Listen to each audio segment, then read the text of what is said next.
Howdy, everybody. We are here for this CPE webinar to discuss zero trust. And the intent of this discussion is to demystify zero trust. We've got quite the agenda to get through and in hopefully 45 minutes. We don't want to waste the whole hour, especially if there's a lot of questions. We want to make sure we get to those.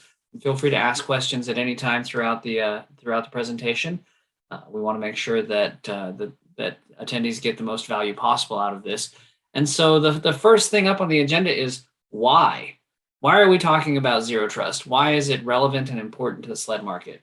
And the first and obvious answer to that is because it's becoming the federal standard, and where go the federal standards, so to follow the regulations that then become the requirements for SLED, because a lot of SLED, especially state level organizations and agencies, have to interact with and follow the same guidelines as their federal counterparts because of the data sharing agreements, the data handling, and the interconnections that necessarily exist between agencies at all levels. But also because it just makes sense. Moving from a legacy approach that simply relies on trusted locations and implicit trust because they happen to originate from within the firewall or because they happen to come in through a VPN, versus continually validating that everybody who is on the network, everything that is on the network should be allowed on the network. It just makes sense. And so that's what we're going to talk about today. And it's very relevant to the SLED market because there's a huge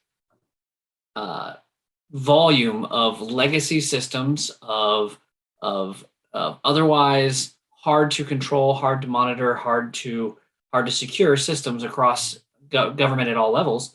And moving towards a zero trust architecture, a zero trust posture, can enable an improved security posture in environments that are otherwise very difficult to secure when it's done right. And there's lots of intermediary technologies and lots of different approaches, many of which lots of local governments, state governments, and educational customers have the infrastructure to implement now, but for whatever reason don't, because they think it's too hard, because it's going to be overly burdensome.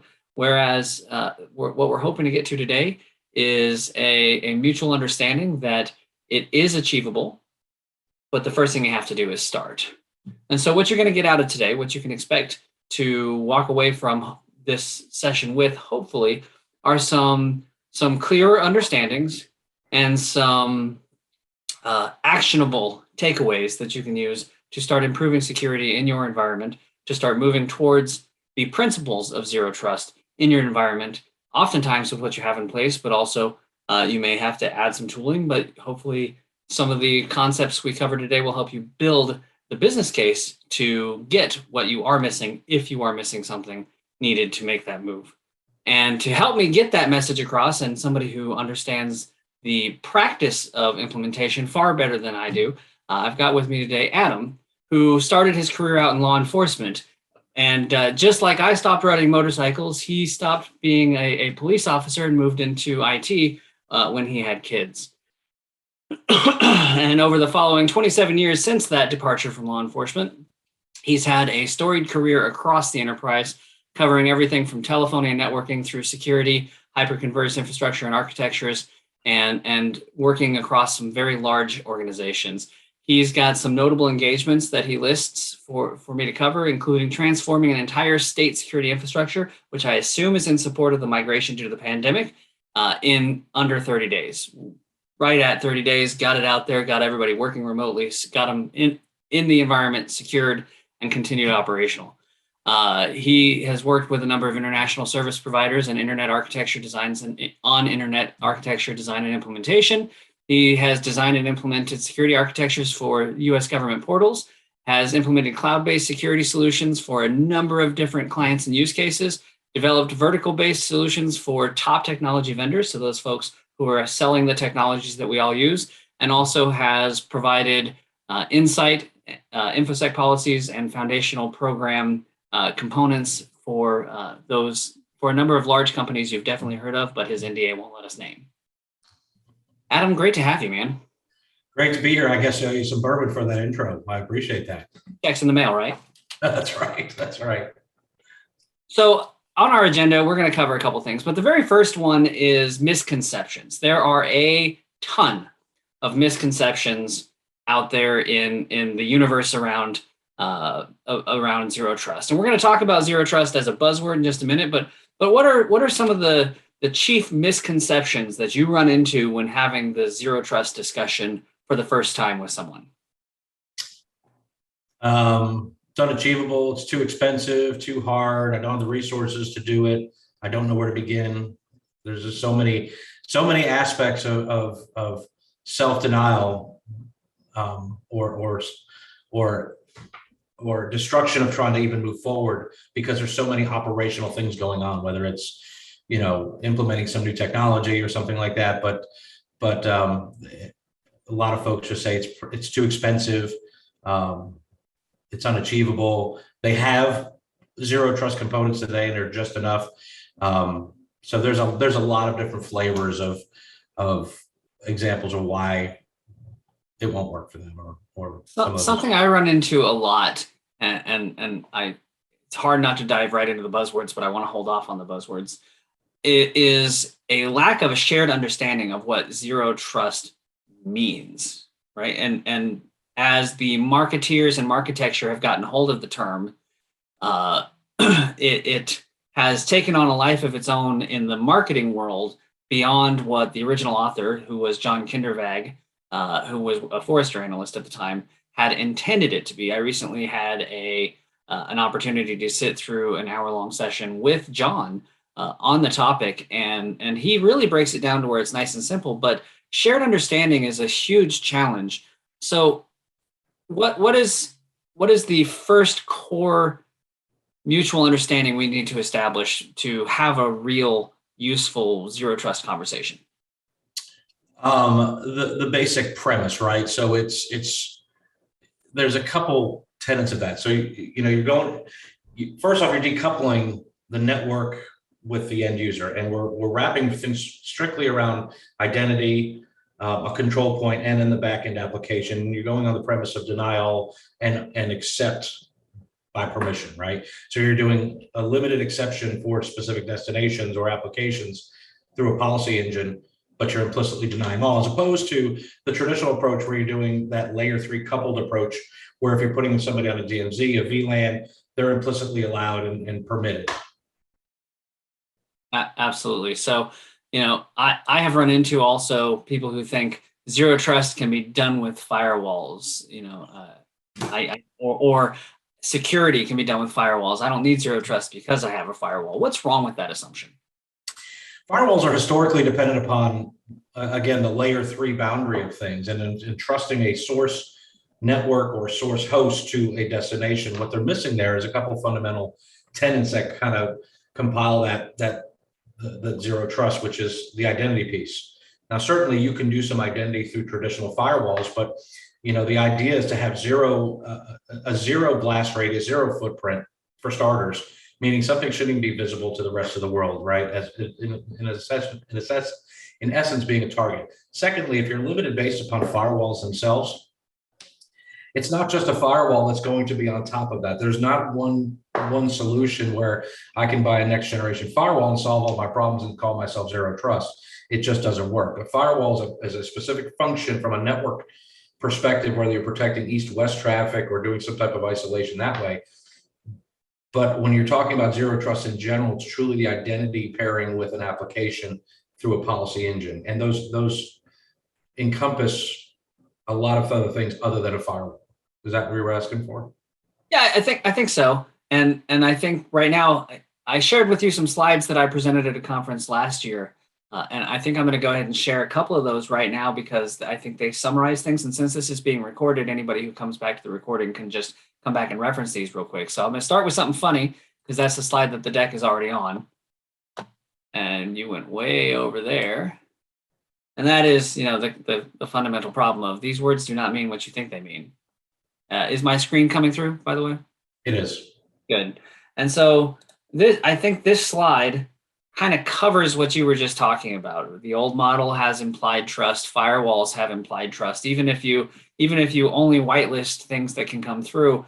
everything that's on the inside, that it starts at the inside, is trusted by default by everything else on the inside. Whereas a shift from a perimeter based on hardware and demarcs to controls based on identity, they can follow a user or an entity across the organization, across the enterprise, without having to route everything through a single flow point, right? Right. And so even if all of the activity is happening behind the scenes, behind the firewall on the network, it still works. And we have a chat here. I want to make sure. Oh yeah, I'm fine with the side preview. Thanks. So I just figured I'd throw that up, and I think the other thing is that we called out that it's often seen as too complicated, right? And that implied trust is often referred to as location, and so inside the firewall is the location. So I got one more slide to share right now, and that is that the location becomes irrelevant in zero trust, and we're able to boil down the security architecture, the highest level reference architecture, to 3 points, right? We're untrusted. We've got a policy decision point that is constantly evaluating access.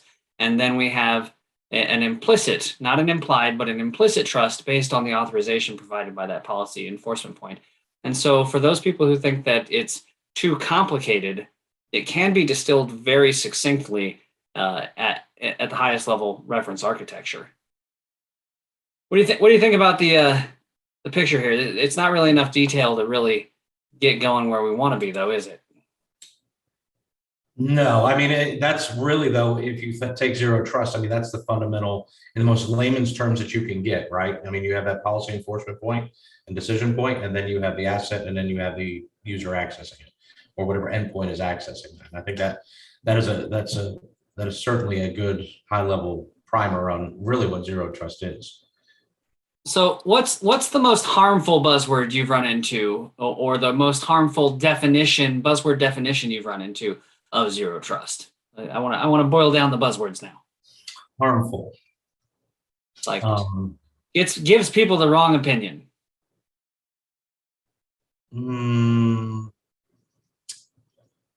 Zero trust approach.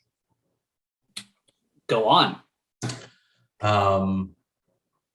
Zero trust, ZTNA, SASE, those sort of things. They kind of imply an architecture in their own right, where in most cases, these are buzzwords on how they can tailor a piece of what an organization may be offering into a true zero trust architecture, and sort of implying that they solve everything, and they don't. Yeah, I think the silver bullet syndrome is my biggest pet peeve with the architecture around zero trust, and I'm pretty certain that it's going to take a while to come back around, because for a while there, for the last 2-3 years, every single new vendor, no matter what they were selling, said they were your zero trust solution. Right. And if everybody's the solution, nobody's the solution, right? Yeah, exactly. And you know what? You don't have to talk about zero trust for that to be true. You know, a lot of organizations come in and say, we have the problem to solve everything for everybody everywhere. So times have not really changed anymore. This is just a different marketing spin on a specific use case, this being zero trust. But yeah, there's no silver bullets. I mean, nobody can come in and say, we're going to do zero trust for everything, because it encompasses more than just what a single vendor or a couple vendors can solve. You know, this transcends into policies, procedures, operational tasks, in addition to the technical controls that you might have deployed. So any other misconceptions we need to cover? Because we're a little ahead of speed on our agenda here, but I want to make sure that we give it the full attention. What other misconceptions have you run into? Why do people think it's expensive? Let's go there. Well, that's a good question, and that's subjective, right? I mean, so people think it's expensive because they are taking the premise that this is a net new something. So this is all greenfield. This is all, I have to procure all these other things for this to work, when people don't realize that they have a lot already in place they can leverage, right? And use extensible architecture and pieces of that to actually enable the zero trust architecture. So it's under this belief that they're going to have to buy everything net new, right? Be a consumer of all things, because this is a new architecture. It's like a company rolling out telephony or something. They're going to have to buy call manager, gateways, and things like that. So that's the perception, is they have to get all net new everything. And quite candidly, it's not the case. Most of the customers, the biggest part of this is identity, right? So identity of the device, but identity of the user. And most users these days are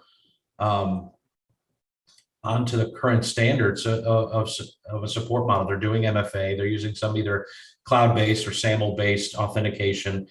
They are doing some degree of posture checking for the device itself. And they have some key elements within the infrastructure already that really doesn't make it expensive. I mean, we're not buying something off the shelf and ramming it in there. It's literally taking a look at what you have, find out the gaps, and then connecting these virtually together to make a more secure posture with zero trust. Absolutely. And I would argue that a lot of those same people who say it's too expensive, it's too complex, it's too whatever, have actually oftentimes already started the journey towards zero trust. And the example I'm going to give you, and you tell me if you agree or not, the example I'm going to give you is when they move to MFA, right? They implement MFA, as many, hopefully most organizations have started the move, if not achieved it. They turn on various controls in their MFA, because most MFA platforms support these types of controls, such as the Superman syndrome, where you normally log in from Austin, Texas, and 30 minutes later, after you logged in Austin, Texas, you are attempting to log in from Beijing, right? It's not physically possible for you to have made the trip from Austin to Beijing, and then there's probably a little other calculus that goes into that analysis, where the system can look at various other pieces of telemetry to determine whether or not that request is likely to be valid, and then it just shuts it off. It doesn't even pass it forward for authentication. And that actually is one of the starting points of zero trust right there, because it's focused on the identity. It is using telemetry in real time against the authentication request, and it is using it to either accept and move forward to the next step, that authentication request, or just deny it and block it outright. And in doing so, it allows you to avoid, for a while there was this trend of threat actors conducting denial of service attacks just by password spraying, because for a long time, best practice has been to set up lockouts. You missed your password 3 times, lock it out and reset it because you're done. Right. Well, they learned that. And how do you conduct denial of service against specific potentially important accounts? Well, you just try them and intentionally get the wrong password.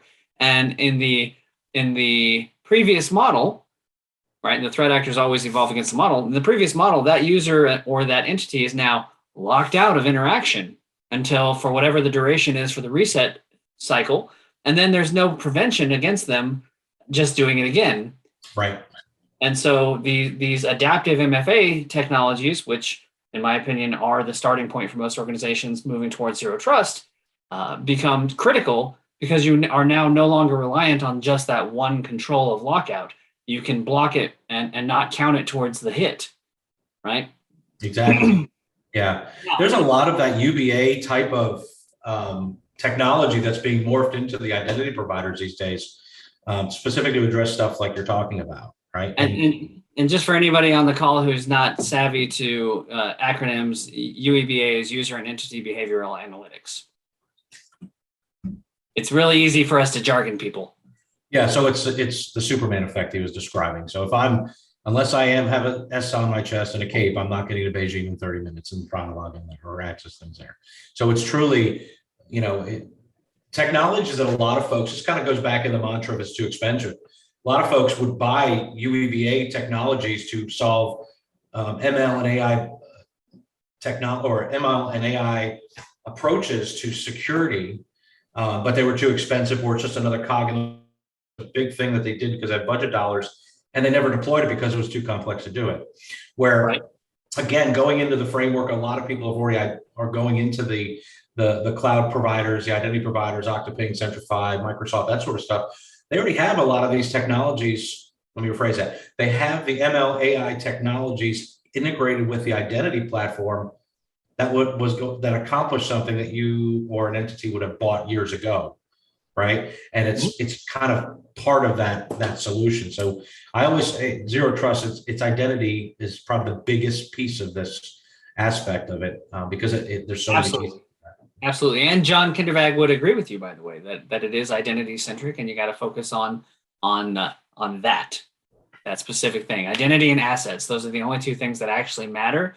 And then you have to figure out how to enforce it. But identity and assets are the only two things that actually matter in zero trust. And you should put your protections as close to your assets as possible, so that you are validating that the access is correct and authorized as near to the asset as possible, to eliminate the ability for hijacking the session in between places. So if you authorize at the perimeter and you're free to go through in, it's all a Chewy center if they can get there. But if you move the control closer, there's less Chewy center. And if you can put it right next door, there isn't a Chewy center. You have to actually be or get through. You have to break that. You have to suitably impersonate to be that person. I like that. Chewy center. I'm going to use that. It's all yours. All yours. I ripped it off from somebody. I wish I could remember so I could give them credit. So you mentioned a whole bunch of vendors there, all of which are widely known industry standard approaches to identity. But there's one vendor that nobody gets in trouble in one of these CPE sessions for mentioning, because everybody in this space uses them, and that's Microsoft. Mm-hmm. So let's talk about Microsoft. And I think I might have another slide for this. But let's talk about Microsoft as a starting point. Our audience today is the state, local, and educational markets, primarily in Texas, but across the nation. And they almost universally, not universally, but almost universally have Windows infrastructure and or Office 365 infrastructure in their environment. Talk about Microsoft as a starting point, since it's the one thing probably 95% of our audience has. Well, Microsoft brings a lot to the table, and they've historically brought a lot of tightly integrated components into their authentication aspect of things, like the traditional Active Directory, where they're issuing Kerberos tickets, and so tightly integrating the relationship between the computer and the DFS share or NetBIOS share, that whatever they're accessing. Microsoft is probably the number one identity provider I deal with, right? One thing about Microsoft, there's a lot of pieces, and I'm sure you're going to show a slide that of all the different aspects that Microsoft offers. They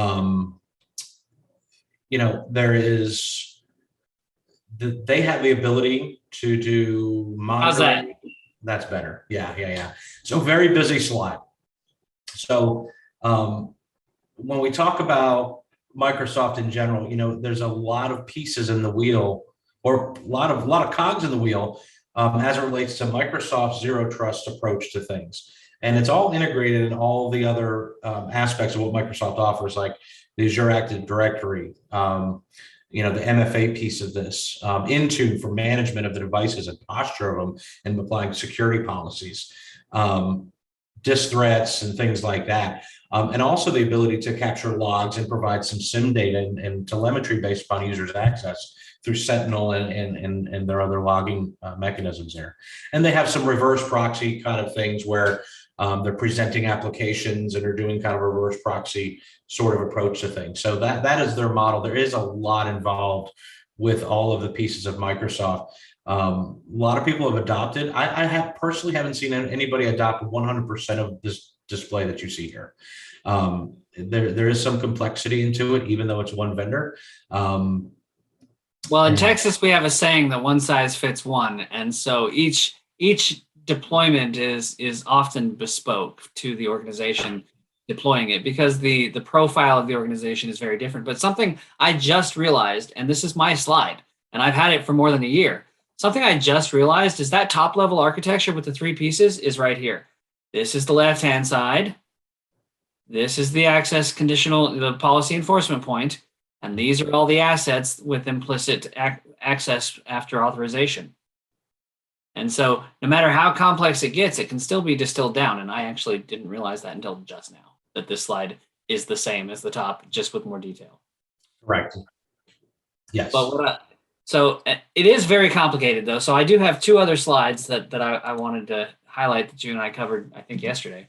And that's this one, right? This kind of distills it down, and it doesn't matter which one of these components over here on the left the individual agency, organization, or business is using, right? You can pick and choose from the various pieces here and work it into this. You're going to have your devices, and hopefully you've got a good inventory so that you know who's supposed to be on your environment. And that's something else that I don't think gets brought up in the zero trust discussion enough, is that you have to know who your people are, and hopefully you know what all your devices are. Now, you can over-index on identity versus device and just never trust the device. That is a valid approach here. That if an organization is one of those organizations that has a very low fidelity CMDB, that you can go ahead and over-index on the top half and just treat these things as untrusted and figure out what your mitigation is for having to allow trust to this device, if you have to allow any trust to this device at all. If you can isolate the session completely logically against the identity and in a isolated browser session or something like that, then you can actually take the device almost entirely out of the equation, use it as a telemetry point, but not authorize the device itself. Yeah, and I think what you'll find is, in fact, in my experience, 99 to 100% have a hybrid approach to this, meaning there's different tiers of access. Even if it's to the same backend device or element, one of the pieces of access would be the device, its posture, and certain parameters related to that you get in a CMDB or something like that, or some type of posture check, whether it's a NAC agent or something in flight or in line. But most of the times, there's always going to be a use case for the BYOD. I mean, with the pervasive mobility aspect of things in the past 5 years, people are going to have their own devices and their own things, but they still have the requirement to be able to support and access applications remotely. This could be like a social worker in the field. They have their own iPad. There's not much management. There's no cohesive MDM, but they need access to a couple back-end web-based applications. But that same user could have access to other applications should they be on a sanctioned workstation and things like that. So you can tier that access and put a lot of degrees of control and isolation for different users if they're on a device or not on a device. That's right. When you get to a fully dynamic enforcement, you can say, okay, you can get only to these apps, but you didn't come from a trusted device, and we require both a trusted user and a trusted device to get to the infrastructure on the actual network, right? Correct. That kind of thing. Yeah. And for those who know me and or those who have seen this slide deck in the order it was originally intended to go, this is how you can really distill down the process here, which is telemetry. It's telemetry. All of these things feed into all the other things to constantly validate the authorization is proper and should continue. And it hopefully doesn't happen all that often because we only have valid access requests coming in, but the system should be capable of revoking a session while it's in flight. Mm-hmm. Like it should be able to, if the behavior changes, the live session reroutes to China while it's working, and it should be coming from Texas, that session gets revoked. It gets stopped. That's something that is often overlooked, that the continuous validation is not at the time of access, it's for the duration of access. Mm-hmm. So the next thing I had there is these guys can all start with the Microsoft pieces they have, and there's parts and pieces in there that they'll be able to pick from that they have, whether it's their on-premise Active Directory and fully leveraging the capabilities that it has, or their Azure AD, or whatever other services that they have running. How do we integrate or how do we get the mindset to go beyond the firewall for the local network? Because zero trust needs to include everybody. It needs to have as few exceptions as possible. How do we drive that home, and how do we do that without adding too much friction?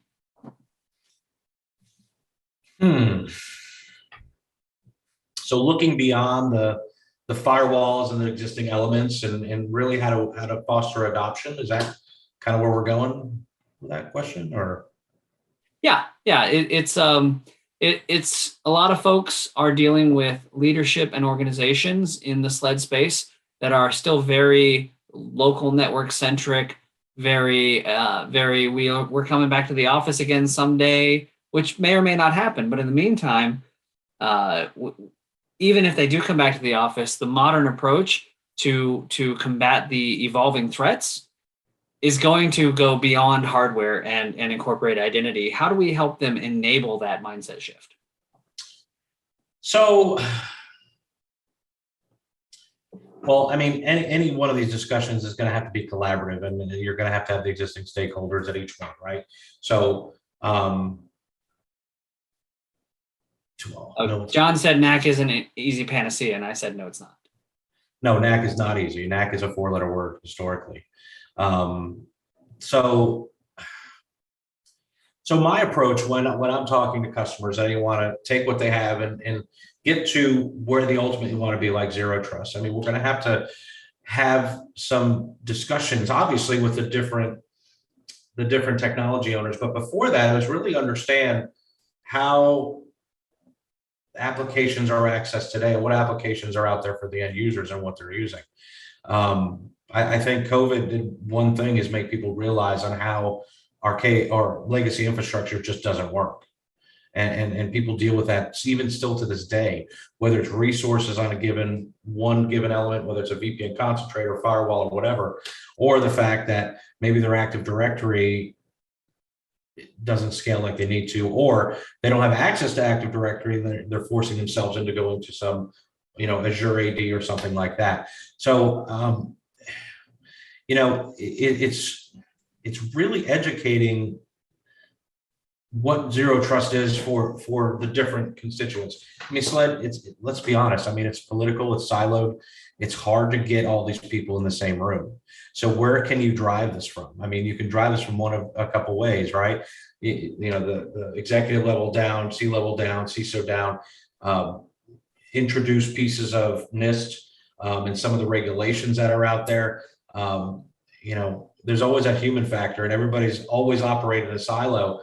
For me, trying to get adoption is to get everybody to collaborate. I mean, that's the first thing. You have to understand these different silos, these different pockets, who does what are they supporting, and then start that discussion and literally talk about what we're trying to accomplish or the objectives, right? And it could be based upon the easy 3 pieces we were referring to, right? So the end user, the enforcement piece, and then the resources and what we're trying to do here.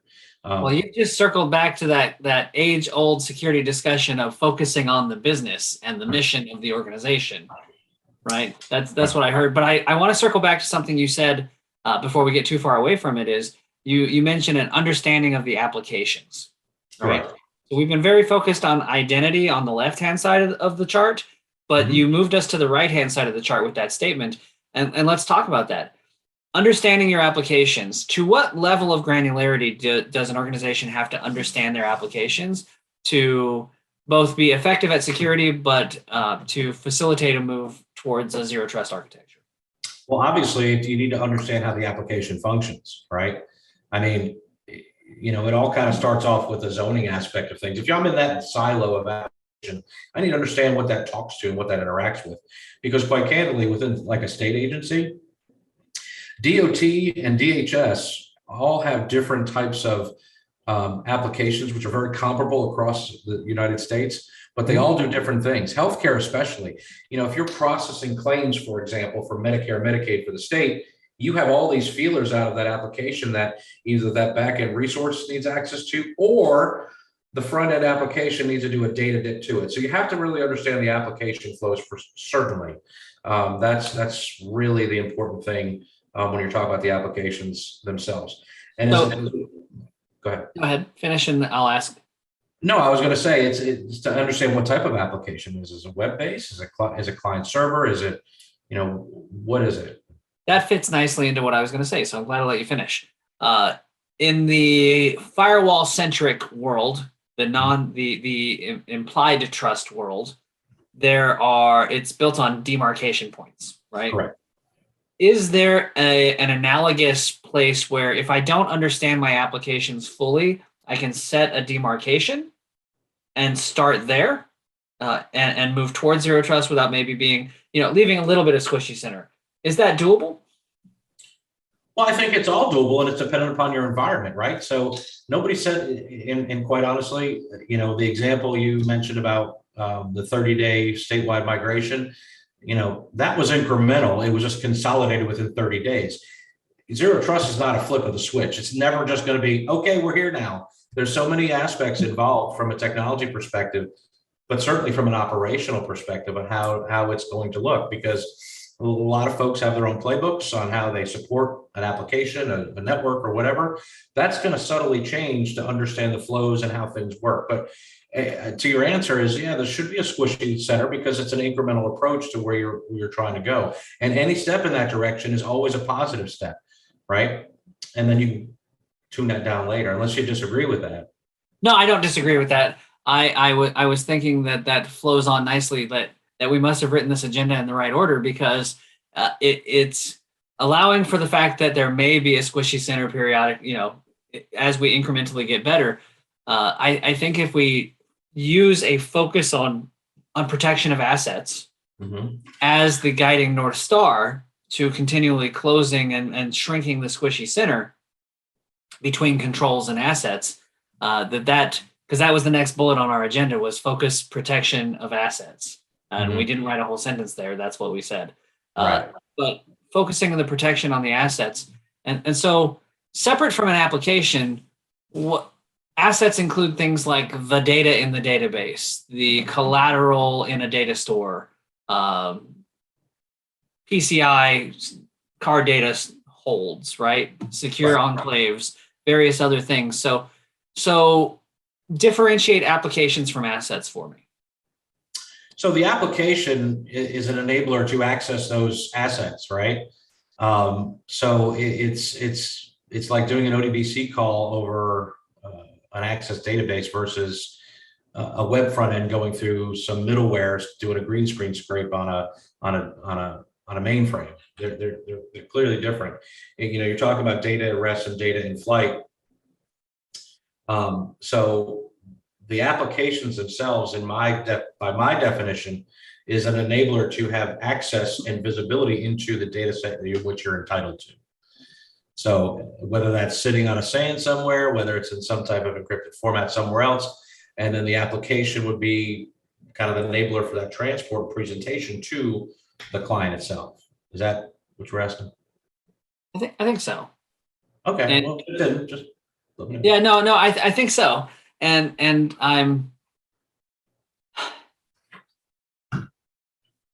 we've now come full circle back to that sounds complicated. And so as we're entering the last few minutes of our discussion, how do we re-simplify it after we've investigated all the things that make it complicated and give people the excuses to call it complicated and move on? Well, yeah. So, I think you hit on something that, to the squishy center comment, you kind of start off at the assets, because at the end of the day, when castles were built, they're protecting the kingdom, right? But they weren't always solid, right? But the primary goal was to protect the king, his family, and the kingdom within it. That's why they built that wall. Very similar to the way we used to design networks and things like that. So the starting point is going to be closer to the asset than anything else. And there's things that can be done today that's very simple and enhance and kind of go down that strategy or that trajectory. Honestly, zero trust could be as simple as hard as you want it to be. You could literally make it as easy as you want it to be, or as hard as you want it to be. It doesn't have to be hard. And then 9 times out of 10, it's not. It's just overcoming that initial, it's too expensive, it's too hard, it's another architecture, I got to buy all this other stuff. So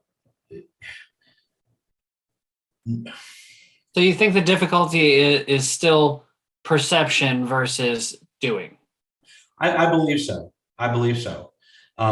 We being human nature, we're always reactive, right? And if a compromise happens, that's a driver to stop what you're doing and go ahead and do it right, or fix the problem. And then as a result of whatever that issue was, is to make it better then. right? A lot of times we don't try to be proactive and make things a little bit more streamlined over the course of time because people, on their day jobs have to deal with support and maintenance of systems. And it's hard to extrapolate time from that. But you should come up with a strategy at least to figure out where you're gonna start with this castle that you have and how you're going to evolve the walls closer to the king and his family. And then start building out from there. What's the gate going to look like? What's the guard going to look like? What are the things the guard's going to ask when the guy on the horse shows up? What are the things that's really it right there, right? Is having a guard in place and making sure they ask the right questions. Since That's right. We're way down the castle metaphor, but we're not doing defense in depth because that doesn't work. People are going to keep walking the roads. That's right. That's right. Exactly. So we have the last bullet on our agenda here was the components of zero trust, but I think that we missed the concept of zero trust there in our summarization bullet, which is that identity and the questioning of everything, right? Our metaphor just got us there. Right. And so what would be for you the key concept that the audience can and should incorporate into their business case to go make the ask to start making change? Because change is hard, right? And change in government is even harder. So what's the starting point conceptually for the business case to get resources to get this started, to even be allowed to investigate it? So, it starts with identity, right? And and I may not be answering this in the manner you wanted to, but I'm trying to lead the witness. No, I hear you. It starts with identity, right? And I will tell you, being a lot of consumers out there with Microsoft, most of the people use Office 365, right? And that kind of comes with the next gen identity. So that piece is already there. Now, how do you enhance that? That's to be determined, right? If you want to incorporate MFA, maybe you're doing it today. Maybe you want to turn on the switches, but it starts with identity and then your assets on the back end, and then how you're going to do that policy enforcement. Because honestly, when it's not a firewall thing anymore, it's not a source, destination, service, and action. It's really how to decouple the network from this access and make sure there's separation, high degrees of separation between the end user and the application itself. So when I talk to customers that go about it, first thing I talk about is their identity, right? How are they doing identifying users today? What are the capabilities that exist there today? What are they accessing with that? And are there any challenges with that? So identity is always paramount in my mind to get started, that it's cohesive. I'm going to say yes. And the other thing I was looking for that I'm going to add in now, because thanks to the way you phrased that, I now know how to phrase mine, is the reason why we have to focus on identity is because we have to assume compromise. There's tons of examples out there where the bad guys have already been in place and done bad things, and having zero trust would have identified, having a zero trust approach and overall architecture would have helped identify and root out these bad actors long before they were able to do the amount of harm they could. And that network management and telemetry systems vendor that got their supply chain taken over is a great example. I think it's been long enough we don't need to name them anymore, so I'm trying to make sure everybody knows what we're talking about without naming them, because the bad guys are already in places. And if we are able to convey that message without doing so in a fear, uncertainty, and doubt kind of way, but more of a urgent call to action way, which is why we have to focus on identity. And identity is the key to zero trust, which is the way to prevent these sorts of things. Now, it doesn't prevent every kind of attack. I don't want to call not at all. There is no panacea, right? That to go back to John's comment, there is no panacea. Zero trust is a tool, is an arrow in the quiver. It's a very powerful one. It's more like a howitzer. But it doesn't solve for everything. You can still get ransomware in a zero trust enabled environment.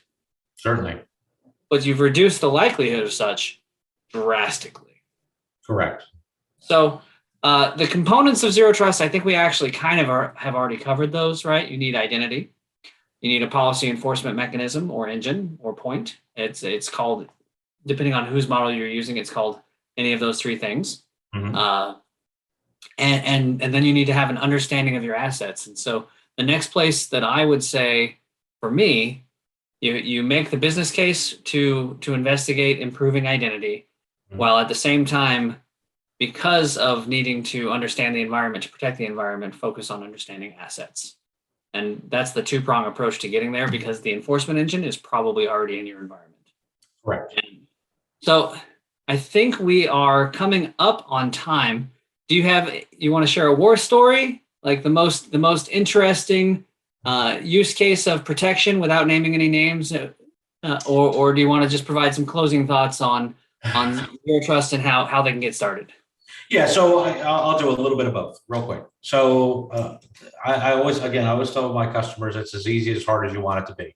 And that's a literal sense, because you can take a lot of what you have today and evolve it where it needs to be, right?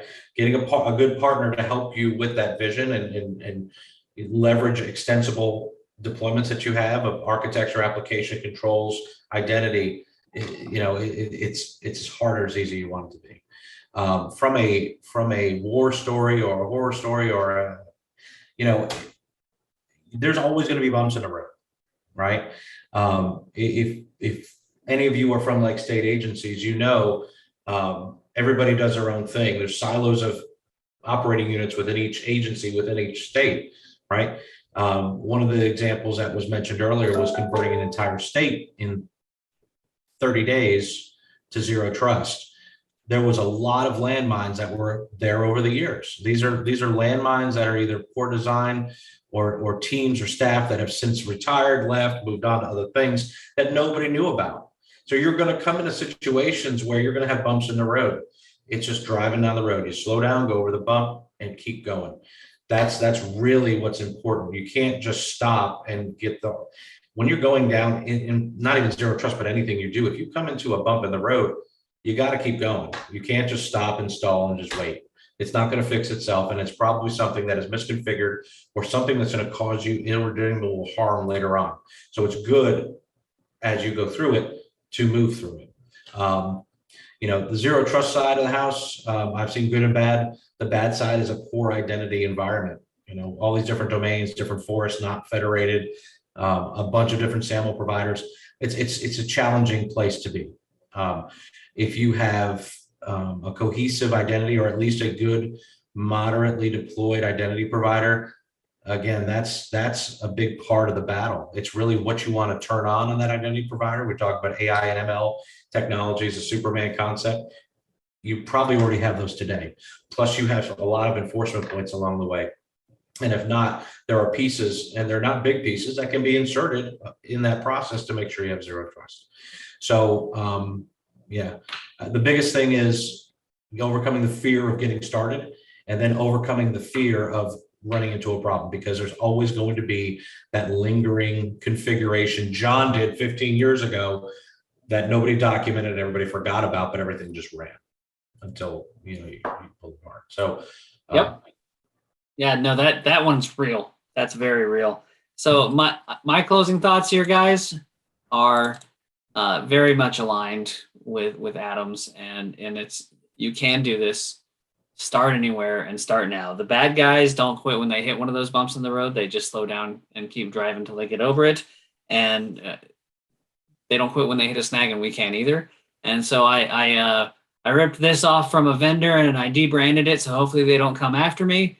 But it's a vendor you've heard of, and not one that is represented here on the call by employment. So this is a usable figure when making the business case for why we need to focus on identity and why we should be moving towards zero trust as our approach, where we get rid of implied trust, move to implicit trust with continuous validation.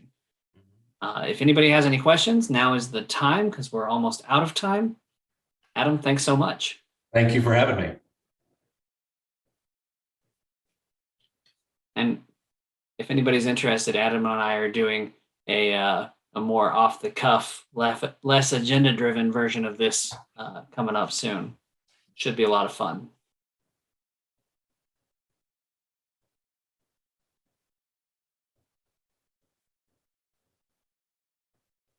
Where and when? I'm so glad you asked, because now I'm allowed to answer. And that is a new podcast that I'm starting called Cybersecurity Distilled, where we get together, we have a drink, and we tackle whatever is the pressing issue, technology, buzzword, or bad thing that is prominent at the time. And Adam is actually going to be my first guest on my podcast. I'm honored. Thank you. As am I.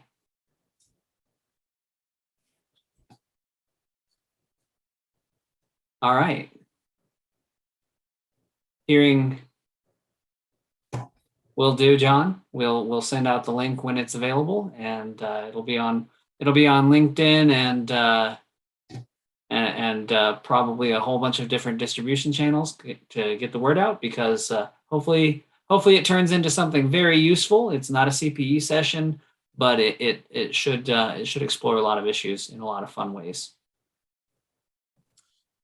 And I saw that last one, but we're being recorded. Thanks, everybody. Seeing no other questions, we're going to go ahead and stop the recording. We appreciate you, and we'll see you the next time we put together a CPE session, probably this time next month.